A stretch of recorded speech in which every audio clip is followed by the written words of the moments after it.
তেখেতে যি ধৰণে বিচাৰে যে সকলোবিলাক ভালেই ক'ব লাগে, সকলোৱে তেওঁক প্ৰশংসা কৰিব লাগে, সকলোৱে তোষামোদ কৰিব লাগে, মই তেনেকুৱা অন্ধভক্ত নহয়। ব্যক্তিগৰাকীৰ সেই বাসস্থানেই কাঢ়ি ল'বলৈ চেষ্টা কৰা হৈছে। কি ক'ব বিচাৰিব আপুনি, যিহেতু আপুনি তাতেই বাস কৰে, আপোনাৰ বেলেগ তেনেকুৱা প্ৰপাৰ্টি আপোনাৰ নাই, যিহেতু আপোনাৰ ফ্লেট এটা বনাইহে থকা হৈছে, এতিয়া আপুনি তাতে আছে, কিন্তু 7 দিনৰ ভিতৰত সি আপোনাৰ ঘৰটো খালী কৰিবলৈ কৈছে। সময়সীমা দিছে তেখেতসকলে, মোক ঘৰটো খালী কৰি দিবলৈ নিৰ্দেশ দিছে। এইটো এটা চৰকাৰী আক্ৰোশমূলকভাৱে কৰা কাম বুলি মই গণ্য কৰিছোঁ, কাৰণ নিৰ্বাচন শেষ হৈছে 9 তাৰিখে আৰু মোলৈ নটিচ আহিছে 10 তাৰিখে। হাউচিং বৰ্ডৰ কমিশ্যনাৰগৰাকীয়ে কি কৰি আছিলে, ক'ত তেখেত শুই আছিল? কথাটো হ'ল, সেই তেতিয়াও যি মোৰ তাত সেই হেঁচাটো দিছিল বা সেই নটিচ পঠিয়াইছিল, তেতিয়াও সেইটো এটা আক্ৰোশমূলকভাৱে কৰিছিল, কাৰণ তেতিয়া জয়ন্ত মল্ল বৰুৱাৰ বিৰুদ্ধে মই সৰব হৈছিলোঁ। তেওঁ কেইটামান অনীতি আৰু ভ্ৰষ্টাচাৰী কথা পোহৰলৈ আনিছিলোঁ, সেইটো কাৰণে তেওঁ মোৰ ওপৰত বিতুষ্ট হৈছিল, আৰু বিতুষ্ট হৈ তেওঁৱেই বোলে কমিশ্যনাৰক হেঁচা দি পেলাই মোলৈ নটিচখন দিয়াৰ ব্যৱস্থা কৰিছিল। হাউচিং বৰ্ডৰ যেতিয়া মই উপস্থিত হৈ তাত খা খবৰ লৈছিলোঁগৈ যে কি কাৰণে এই কামটো কৰা হ'ল, তেওঁলোকৰ গৰিষ্ঠ সংখ্যক কৰ্মচাৰী বিষয়ববীয়ে মোক সেই কথাটো কৈ, মুখ্যমন্ত্ৰী আসনখন বৰ সন্মানজনক আসন, ইয়াৰ পূৰ্বেও আমি মুখ্যমন্ত্ৰী আমি দেখিছোঁ, কিন্তু মুখ্যমন্ত্ৰী হিমন্ত বিশ্ব শৰ্মাই এনে কিছুমান মন্তব্য কৰা দেখিবলৈ পোৱা যায় যে কিছুমান ভাষা প্ৰয়োগ কৰে, পেলুংগা, গাণ্ডু। तो पवन खेरा एक गांडू आदमी है। এনেধৰণৰ কিছুমান ভাষা প্ৰয়োগ কৰে। এগৰাকী সাংবাদিক হিচাপে, জ্যেষ্ঠ সাংবাদিক হিচাপে আপুনি আমাতকৈ বহু অভিজ্ঞ,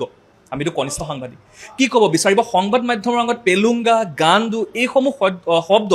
এগৰাকী মুখ্যমন্ত্ৰী হিচাপে তেখেতক কিমান প্ৰয়োগ কৰা উচিত? উচ্চাকাংক্ষী ৰাজনীতিক, তেওঁ মুখ্যমন্ত্ৰী হোৱাৰ সপোন দেখে, কিন্তু হিমন্ত বিশ্ব শৰ্মা মোৰ মতে দক্ষ ৰাজনীতিক। অসম বিধানসভাত থকা 126জন বিধায়কৰ ভিতৰত মই ভাবোঁ আটাইতকৈ দক্ষ ৰাজনীতিক আৰু বিচক্ষণ ৰাজনীতিক হিমন্ত বিশ্ব শৰ্মা হয়, এইটো স্বীকাৰ কৰিবই লাগিব। কিন্তু এজন মানুহ দক্ষ আৰু বিচক্ষণ আৰু এজন মানুহ যোগ্য, ইয়াৰ মাজত মই ভাবোঁ পাৰ্থক্য আছে। তেওঁ এজন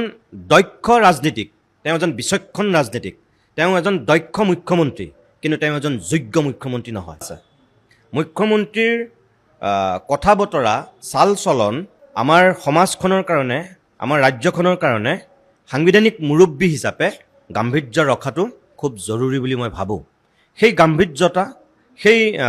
গৰিমা, সেই মৰ্যাদা মুখ্যমন্ত্ৰীয়ে লাঘৱ কৰিছে। গতিকে তেওঁ যিবিলাক শব্দ বাক্য কৰে, যিবিলাক তেওঁ আচৰণ কৰে, তেওঁ এজন ৰজাৰ আচৰণ নকৰে, তেওঁ সেনাপতিৰো আচৰণ নকৰে, তেওঁ এজন সৈনিকৰ আচৰণ কৰে। তেওঁ পাহৰি গৈছে যে তেওঁ মুখ্যমন্ত্ৰীৰ আসনত অধিষ্ঠিত হ'ল, সেইকাৰণে তেওঁ নক'বলগীয়া কথা কৈছে, নেদেখাবলগীয়া তেওঁ আচৰণ দেখুৱাইছে, যিটো আমাৰ গোটেই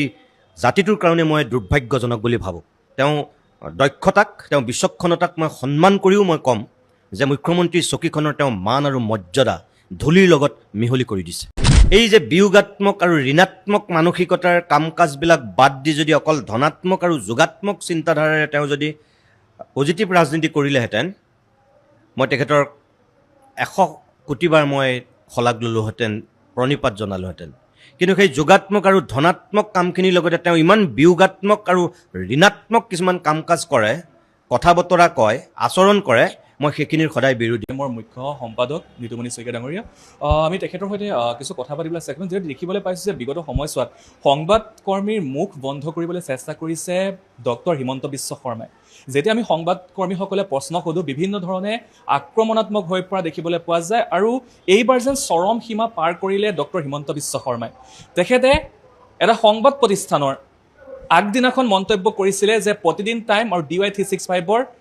মই ৰাজনৈতিকভাৱে হওক বা বৌদ্ধিকভাৱে হওক মই শেষ কৰি পেলাম যদি শাসনলৈ আহোঁ। কিন্তু সেইদিনাই, তাৰ পিছদিনাখনেই অৰ্থাৎ পুৱতি নিশাই লখিমপুৰৰ প্ৰতিদিন টাইমৰ কাৰ্যালয় দুষ্কৃতিকাৰীয়ে পাথৰ দলিয়াই সমান্তৰালকৈ যিগৰাকী মুখ্য সম্পাদক নিতুমণি শইকীয়া, তেখেতৰ যি হাউচিং কলনীৰ যি বাসগৃহ, সেই বাসগৃহক খালী কৰিবলৈ জাননী প্ৰেৰণ কৰে। এক নিকৃষ্ট মানসিকতাৰ ৰাজনীতি কৰা দেখিবলৈ পোৱা গৈছে মুখ্যমন্ত্ৰী হিমন্ত বিশ্ব শৰ্মাক। আমি সেই সন্দৰ্ভতে কথা পাতিবলৈ চেষ্টা কৰিম। কি ক'ব আপুনি, যিগৰাকী দমন নীতি চলোৱা দেখিবলৈ পোৱা গৈছে হিমন্ত বিশ্ব শৰ্মাক, কি ক'ব এই সন্দৰ্ভত? প্ৰথম কথা হ'ল যে অসমীয়া সাংবাদিকতাৰ খুব প্ৰত্যাহ্বানৰ সন্মুখত এতিয়া, আৰু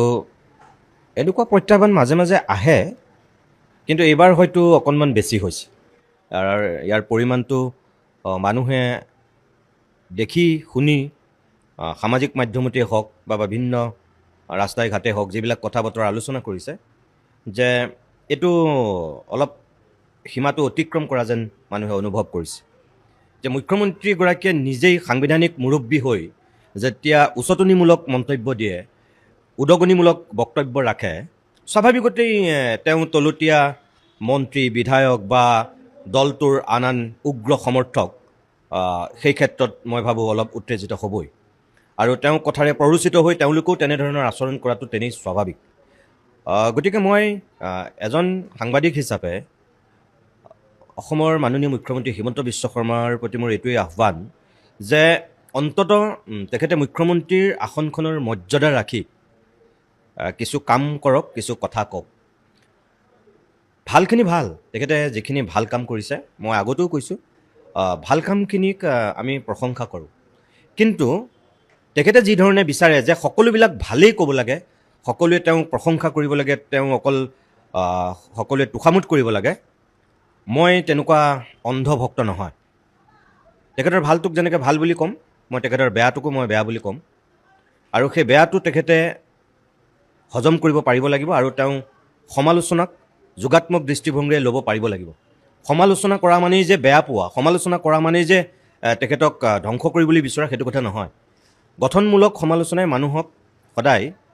সৃষ্টি কৰে ধ্বংস নকৰে আৰু মুখ্যমন্ত্ৰীগৰাকী মই ভাবোঁ অসমৰ এগৰাকী সঁচাই বহু ক্ষেত্ৰত তেখেত অত্যন্ত দক্ষ আৰু বিচক্ষণ তেওঁৰ পৰা মই সেইটো আশা কৰোঁ তেওঁ ধনাত্মক আৰু যোগাত্মক মনোবৃত্তিৰে গোটেই ৰাজ্যখন যদি তেওঁ লৈ গ'লহেঁতেন এগৰাকী তেখেত ষ্টেটছমেন হ'লহেঁতেন কিন্তু আমাৰ দুৰ্ভাগ্য তেওঁ সেই ধনাত্মক আৰু সেই যোগাত্মক দিশখিনিৰ লগতে তেওঁ ইমান বেছি ঋণাত্মক আৰু বিয়োগাত্মক কিছু কথা বতৰা কাম কাজ আৰু মনোবৃত্তি আছে যিবিলাকৰ কাৰণে তেওঁ সৰ্বসাধাৰণ মানুহৰ বহুত আস্থা আৰু বিশ্বাস আদায় কৰিও তেওঁ ক'ৰবাত সেই মৰমৰ মানুহজন হৈ নাথাকে ক'ৰবাত তেওঁ ঘৃণিত ব্যক্তি হিচাপে চিহ্নিত হৈ যায় আৰু সেইটো তেওঁ নিজেই তাৰ কাৰণে দায়ী এই ক্ষেত্ৰত সংবাদ মাধ্যমৰো বহুত আচলতে অৱদান আছে কাৰণ এতিয়া টেলিভিশ্যনৰ যুগ আগতে বাতৰি কাকতৰ যুগ আছিল বাতৰি কাকতত পঢ়ে তাৰপিছত মানুহে এটা ধাৰণা লয় কিন্তু এতিয়া মানুহে টেলিভিশ্যনত দেখে সামাজিক মাধ্যমত দেখে তেওঁ মুখৰ যিটো অভিব্যক্তি তেওঁ শাৰীৰিক অৱয়ব সকলোবিলাক মানুহে দেখে তেওঁ কেনেকৈ কথা কৈছে কেনেধৰণৰ আচৰণ কৰিছে গতিকে সেইবিলাকে মানুহৰ মনত প্ৰভাৱ পেলায় আৰু মই ভাবোঁ যে অসমৰ সংবাদ মাধ্যমে কিছুমানে সেই দায়িত্ব পালন কৰিব পৰা নাই আৰু প্ৰত্যাহ্বানৰ মাজতো কিছুমানে সেই দায়িত্ব পালন কৰিবলৈ চেষ্টা কৰি আছে সেইসকলক ষড়যন্ত্ৰমূলকভাৱে দমন কৰিব বিচৰা হৈছে বদনাম দিব বিচৰা হৈছে অপযশ দিব বিচৰা হৈছে আৰু সেই শাৰীত ময়ো পৰিছোঁ চাগৈ কিন্তু এইবিলাক বদনাম এইবিলাক অপযশে মোক একো কৰিব নোৱাৰে মোৰ নিজৰ এটা স্থিতি আছে মোৰ এটা নিজৰ নীতি আছে গতিকে মই নিজৰ নীতি আৰু স্থিতিক সদায় ধৰি ৰাখি আগবাঢ়ি যাব বিচৰা এজন মানুহ গতিকে মই সেইমতে আগবাঢ়িম কোনোবা ভয় ভাবুকি কোনোবা মানুহৰ দমনমূলক নীতিয়ে কেতিয়াও মোক তলাব নোৱাৰে এগৰাকী ব্যক্তিৰ